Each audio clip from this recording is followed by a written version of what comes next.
Welcome, Cancer. Thank you for joining me for your monthly forecast for April for the Sun or the Ascendant.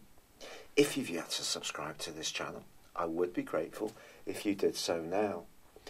This month begins with Mars, the planet of drive, moving into quite a sheltered part of your situation.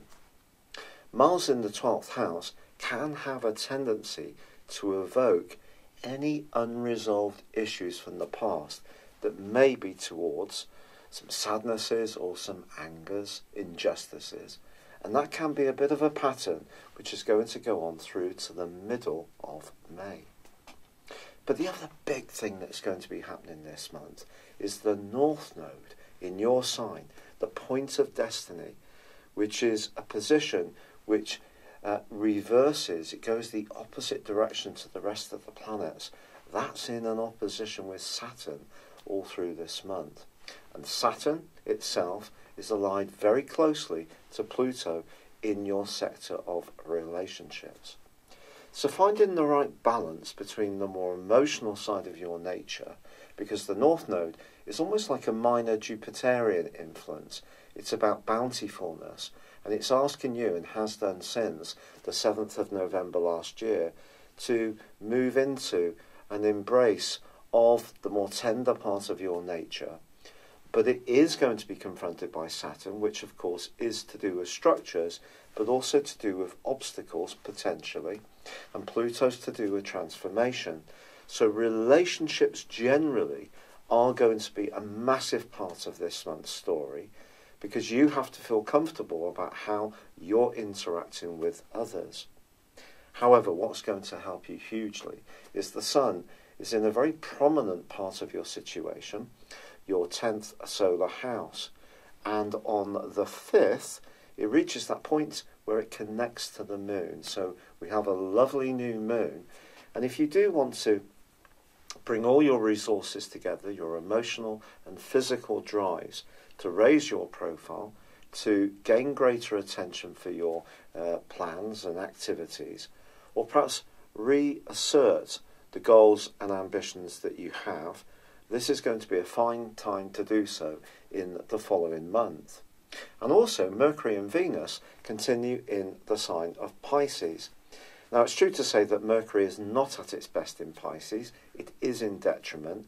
Mercury is about thought and logic. Pisces is it's a mutable sign, and it's very much to do with emotion, like your sign. But it's also to do with things ebbing away. So your thinking could change around some of your philosophies with Mercury's journey through this location. But with Venus here, it's also asking you to be open-minded about the type of people that you can connect with. Now, at the end of week 2, Mercury is forging a right angle to Jupiter. And Jupiter comes very much into the news, the astral news, on the 10th of this month, when it goes into a retrograde, which will last through to the 11th of August.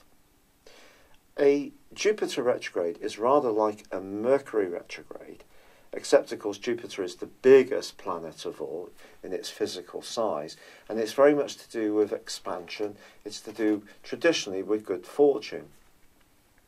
Now Jupiter's in a part of your scope to do with work, obligations, and your health, and it's just saying to you in this clash with Mercury that if you are trying to expand your world in any way, with Jupiter in reverse, it is going to be important to make sure your plans really stack up practically. Now, we get through to the 16th of the month, and Mercury emerges from the shadow. This is because although the retrograde came to a close last month in March, the fact is it is not returning to the point at 29 degrees of Pisces, where the retrograde first began, until the 16th of this month. On the 17th, it pops into Aries, where it's much happier, to be honest, and this is going to help you to articulate and ventilate your ideas, which gain greater recognition. But there is a switch on the 19th, because then we have a full moon. And this full moon actually occurs in Libra. It comes right on the last degree of the sun being in the sign of Aries. So this full moon is very much about balancing your work and life demands, something that all of us have a lot of thinking to do about these days, because the two can so easily merge because of technology. But then on the 20th, the sun moves into a fine location, and in doing so, it's going to connect with Uranus in the last phase of this month. This is particularly uplifting, because if you are challenged or you feel challenged by some of the connections or relationships you have due to that conjunction between Saturn and Pluto and the opposition with the North Node in your sign, I think the sun's relationship with Uranus, which moved into Taurus on the 6th of March this year, is going to see you being much more open-minded about the way that you can go forwards with your life. It is possible that with the conjunction between Saturn and Pluto, that a relationship could end completely. It's also possible that it can be completely rejuvenated with a fresh way of thinking about it. And Mars moving through that 12th house could be significant, because something that you thought you'd dealt with could actually come up and be very active in your emotions. And then with the conjunction between Mars and Uranus, you may feel that you look at this issue in a completely fresh light, which can be very positive. However, Mars does square with Neptune also in the last week of this month. So I think it is important to know that information could be a little bit faulty during that period of time. And so if you are going to make any fundamentally important decision, it is going to be critically important that you make sure that it's the correct one, and therefore your facts and figures are absolutely logically accurate. So, in other words, don't listen to any hearsay or jump to any conclusions, because when Mars and Neptune get twisted together, it can create the potential for deception. Even if we don't intend to be deceptive, it can just kid us into what the reality really is. Now, on the last day of this month, Saturn bangs on the brakes itself, goes into a 5.5-month retrograde, but this is something that it does each year. This will be the second of the retrogrades that Saturn has gone through in the sign of Capricorn. But I think that Saturn and Pluto are going to continue to be hugely important for you right through to the end of this year.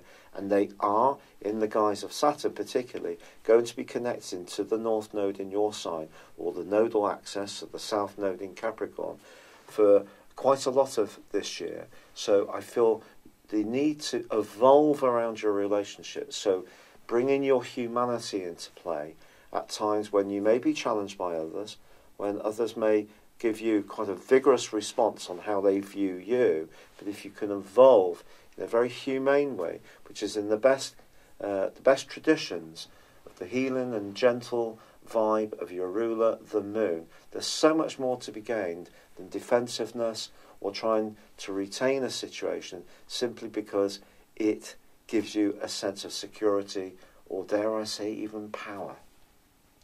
If you've never had your personal horoscope produced based on your time, date and place of birth, the knowledge it will bring you will be so hugely beyond your zodiac sign or ascendant.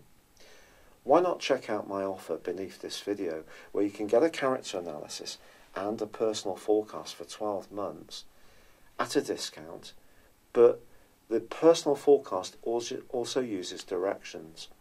This is where I take the planets from your birth chart and advance them to where they are now, based on 1 degree of each year of your life. This is the most incredible form of forecasting, and can gift you so much extra knowledge to guide your decisions in the here and now. But for now, I'd love it if you would like or comment. Good luck and goodbye for now. Hello, thank you so much for watching my video. I'd love you to join me at my Horoscope Ace app. You can find this at www.horoscope-ace.com. You can use it through Android, iOS, Apple or Facebook. Check out your ascendant or your moon sign, or download your free birth chart. There's all your favourite videos, plus there are daily, weekly, monthly and yearly horoscopes for general, love, Chinese and Indian astrology. If your passion is tarot, there's my brilliant 3-card money or love tarot readings too. And it's all there at www.horoscope-ace.com. Thank you.